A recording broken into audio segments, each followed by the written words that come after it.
I know this topic is very sensitive, तो अगर इस वीडियो में हमसे कुछ गलती हो जाए या हम कुछ गलत बोले तो please really very very sorry. हमारा इंटेंशन किसी को भी हर्ट करना या किसी भी कल्चर को डिसरिस्पेक्ट करना नहीं है। नेपाल में 30 सितंबर 2025 को 2.5 साल की नई कुमारी देवी आर्यतारा साक्य को एक समारोह में प्राचीन अनुष्ठान के अनुसार जीवित देवी मतलब लिविंग गॉडेस घोषित किया गया। आई नो बहुत सारे लोग लिविंग गॉडेस का नाम सुनकर सोच रहे होंगे कि ये क्या है। कुमारी देवी या लिविंग गॉडेस का कल्चर बहुत यूनिक है, जो कि हिंदू और वज्रायना बुद्धिस्ट रिलीजन के स्पेसिफिक फ्यूज़न से बना है और प्राइमरीली नेपाल में ऑब्जर्व किया जाता है। नेपाल में जीवित देवी परंपरा, जिसे कुमारी के नाम से जाना जाता है, एक ऐसी प्रथा है जिसमें एक प्री एडोलेसेंट गर्ल जिनकी एज 2 to 5 ईयर्स होती है उनको चुना जाता है और उन्हें देवी तालेजू, जो हिंदू देवी माँ दुर्गा का ही एक रूप है, उनकी जीवित अवतार के रूप में पूजा जाता है। कुमारी एक संस्कृत वर्ड है जिसके अलग अलग मतलब होते हैं, जैसे कि यंग गर्ल, वर्जिन और प्रिंसेस। नेपाल में लिविंग गॉडेस का ट्रेडिशन 17वीं सेंचुरी में मल्ला राजवंश के जयप्रकाश मल्ला के द्वारा स्टार्ट किया गया था। ऐसे तो बहुत सारी स्टोरीज़ हैं कि ये प्रथा स्टार्ट कैसे हुई, बट हम यहाँ 3 मोस्ट पॉपुलर लेजेंड डिस्कस करेंगे कि ये ट्रेडिशन आखिर स्टार्ट कैसे हुआ था। फर्स्ट, सबसे प्रचलित कहानी के अनुसार माँ तालेजू हर रात एक सुंदर स्त्री का रूप धारण करके मल्ला राजा जयप्रकाश मल्ला के साथ डाइस मतलब त्रिपाशा खेलने और राज्य के मामलों पर उन्हें सलाह देने उनके महल में आती थी। लेकिन शर्त ये थी कि राजा उनकी इन मुलाकातों के बारे में किसी को नहीं बताएंगे। ये बात इतना बड़ा रहस्य था कि जब रानी भी राजा से हर रात उनके बाहर जाने के विषय में पूछती थी तो उनके पास कोई जवाब नहीं रहता था। राजा की पति को अब शंका हो रही थी कि हर रात उनके पति यूँ चोरी छिपे कहाँ जाते हैं, और इसी बात का पता लगाने के लिए एक रात रानी ने चुपके से राजा का पीछा किया और राजा को माँ तालेजू के साथ देख लिया। अपनी शर्त के टूट जाने से माँ तालेजू गुस्से से गायब हो गई। इससे राजा निराश हो गए और माँ तालेजू से माफ़ी मांगने लगे। राजा की बहुत मिन्नतें करने के बाद माँ तालेजू ने उन्हें स्वप्न में दर्शन दिया और कहा कि अब मैं तुम्हें स्वयं दर्शन नहीं दूंगी और नेवारी कम्युनिटी की किसी एक लड़की के रूप में मिलूंगी। और तभी से एक प्री एडोलेसेंट गर्ल को जीवित देवी के रूप में पूजने की परंपरा प्रारंभ हुई। एक दूसरी कहानी के अनुसार माँ तालेजू हर रात मनुष्य रूप में राजा त्रैलोक्य मल्ला के साथ त्रिपाशा खेलने आती थी। लेकिन एक दिन राजा के मन में देवी तालेजू के प्रति गलत विचार उत्पन्न हुए, जिससे क्रोधित होकर माँ तालेजू गायब हो गई। इसके बाद राजा ने बहुत माफ़ी मांगी। तब माँ तालेजू ने उन्हें दर्शन दिया और कहा कि अब वो निवारी कम्युनिटी की किसी एक लड़की के रूप में अवतरित होंगी, तब वो उनकी पूजा कर सकेंगे। तीसरी कहानी के अनुसार एक बार राजा जयप्रकाश मल्ला ने एक लड़की को राज्य से बाहर निकाल दिया था, जिसके बारे में ऐसी मान्यता थी कि उसके शरीर पर माँ दुर्गा का वास है। जब रानी को ये बात पता चली तो वो बहुत गुस्सा हुई और उन्होंने फिर से उस लड़की को राज्य में लाने की मांग की, लेकिन सब व्यर्थ। इसी वजह से दोबारा ऐसा कभी न हो, इसलिए ये कुमारी प्रथा शुरू की गई। लेकिन उन कुमारियों को चुना कैसे जाता है? ये कुमारी का चयन बहुत ही सावधानी पूर्वक होता है और ये सिलेक्शन का प्रोसेस 5 सीनियर प्राइस्ट की देखरेख में होता है। जो भी लड़की कुमारी बनना चाहती है वो शाक्य या वज्राचार्य कास्ट की निवारी बुद्धिस्ट फैमिली से बिलोंग करनी चाहिए और उनके परिवार में 3 पीढ़ियों से एक ही कास्ट में शादी हुई होनी चाहिए। वो वर्जिन होनी चाहिए और इसी वजह से उनका चयन इतनी छोटी उम्र में होता है। उनका नेचर बहुत ही काम और जेंटल होना चाहिए, साथ ही वो बहुत ही फियरलेस भी होनी चाहिए। उन्हें कोई शारीरिक दोष, दाग या घाव नहीं होने चाहिए, ना ही उन्हें कोई सीरियस इलनेस होनी चाहिए। उनका ब्लड लॉस नहीं हुआ होना चाहिए, ईदर फ्रॉम इंजरी और फ्रॉम हर फर्स्ट मेंस्ट्रुएशन, और उनके perfectly shaped white milk teeth होने चाहिए, यूजुअली 20। उनका रंग गोरा या हल्का डस्की होना चाहिए। उनके बाल और आँखें बहुत काली होनी चाहिए और उनकी वॉइस मेलोडियस होनी चाहिए। और ये सब चीज़ें चेक करने के बाद ये देखा जाता है कि उस लड़की में माँ तालेजू के 32 गुणों में से कितने गुण हैं। इनमें से कुछ गुण हैं: गाय जैसी आईलैशेस, हिरन जैसे थाइज़, शेर जैसा चेस्ट, बतख की तरह सॉफ्ट और क्लियर वॉइस, बरगद के पेड़ जैसा शरीर और डेलिकेट और सॉफ्ट हाथ और पैर। जिन भी लड़कियों में माँ तालेजू के 32 गुण में से सबसे ज़्यादा गुण मिलते हैं वही सिलेक्ट की जाती हैं। इसके बाद दशहरा या विजयदशमी की रात उन्हें कालरात्रि नामक एक पारंपरिक परीक्षा के दौरान एक अंधेरे कमरे में मास्क्ड डांसर्स और रिचुअली सेक्रीफाइस्ड 108 जानवरों के कटे हुए सिरों के साथ रखा जाता है। उन्हें यहाँ असाधारण साहस का परिचय देना होता है। अगर वो रोती है या डर दिखाती है तो उन्हें अयोग्य घोषित कर दिया जाता है। फाइनल टेस्ट में चुनी हुई कैंडिडेट्स को विभिन्न वस्तुओं में से पिछली कुमारी के पर्सनल बिलोंगिंग्स को पहचानना होता है। ये माना जाता है कि अगर वो सही चीज़ें चुन पाती है तो ये माँ तालेजू का संकेत है कि अब वो उसके शरीर में निवास करने वाली है। जिसमें लड़की के सबसे ज़्यादा गुण मिलते हैं, उनकी कुंडली पहले राजा की कुंडली से मिलाई जाती थी और अब जब नेपाल में मोनार्की नहीं है तो नेपाल की कुंडली से मिलाई जाती है। जिसकी भी कुंडली सबसे ज़्यादा मैच होती है उन्हें कुमारी घोषित किया जाता है।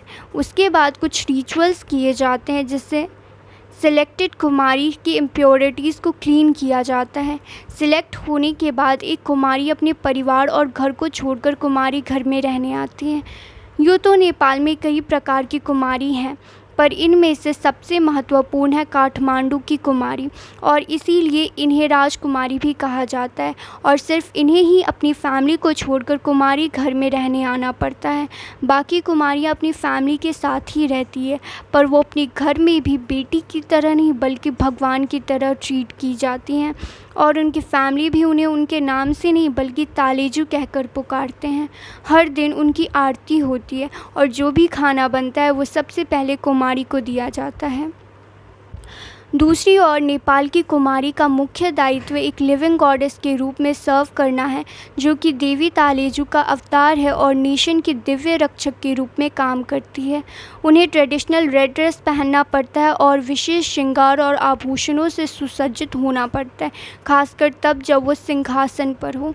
उन्हें अपने परिवार, केयर टेकर्स और करीबी दोस्तों के अलावा आम लोगों से बात करने की परमिशन नहीं होती और वो मौन रहती है, खासकर तब जब भक्त उनके दर्शन करने आते हैं।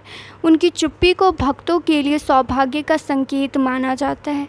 कुमारी के अलग अलग एक्सप्रेशंस को आने वाले समय के लिए संकेत के तौर पर समझा जाता है, जैसे कि यदि दर्शन के दौरान कुमारी बहुत ज़ोर से हंसती या रोती है तो इसे अशुभ का संकेत माना जाता है।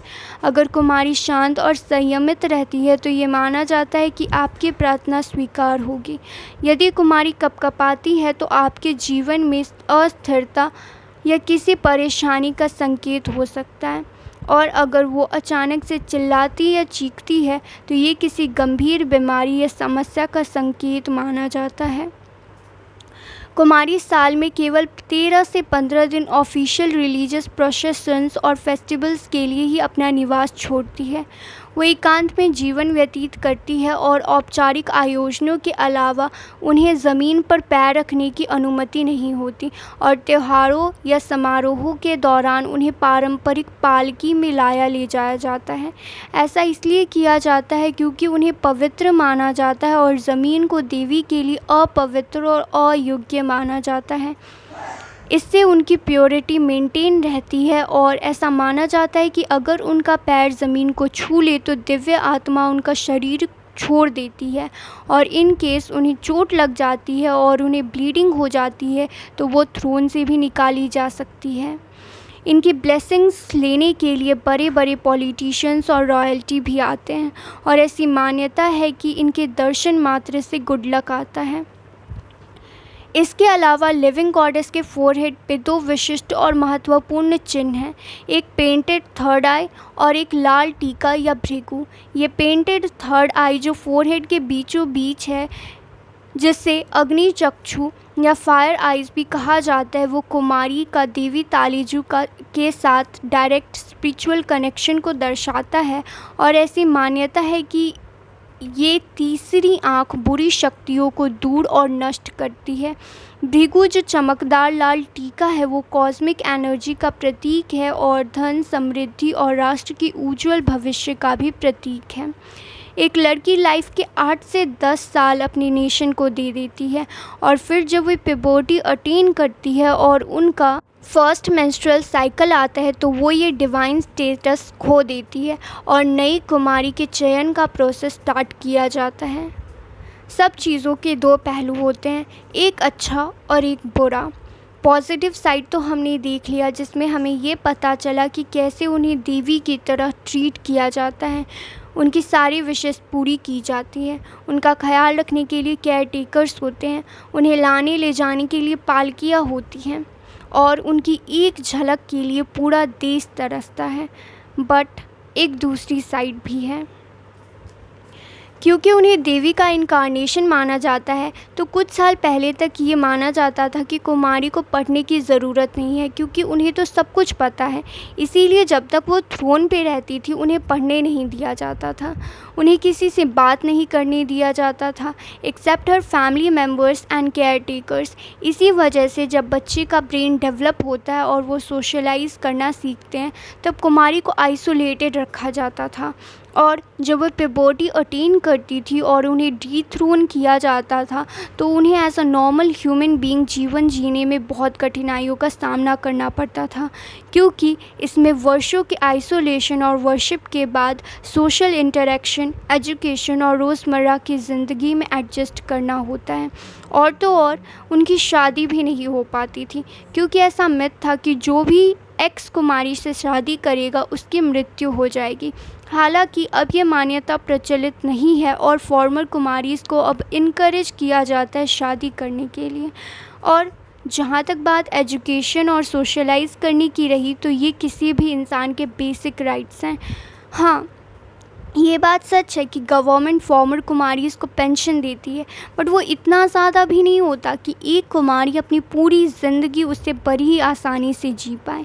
और इसीलिए इस सिचुएशन में इंटरवीन किया नेपाल की ह्यूमन राइट एक्टिविस्ट ने, जिसकी वजह से गवर्नमेंट ने कुछ चेंजेस किए और इस ट्रेडिशन को थोड़ा मॉडर्नाइज़ किया। नेपालीज़ गवर्नमेंट ने कुछ रिफॉर्म्स लाए जिससे इस कल्चर को प्रिजर्व करने के साथ साथ एक छोटी सी बच्ची की ह्यूमन राइट्स को भी प्रोटेक्ट किया जा सके। अब गवर्नमेंट ने कुमारी के लिए भी एजुकेशन मैंडेटरी कर दिया, अब वो बाकी लोगों की तरह पढ़ सकती है। बाकी जगहों की कुमारी जहाँ स्कूल जा सकती है तो रॉयल कुमारी को प्राइवेट ट्यूटर्स ही कुमारी घर में पढ़ाने आते हैं।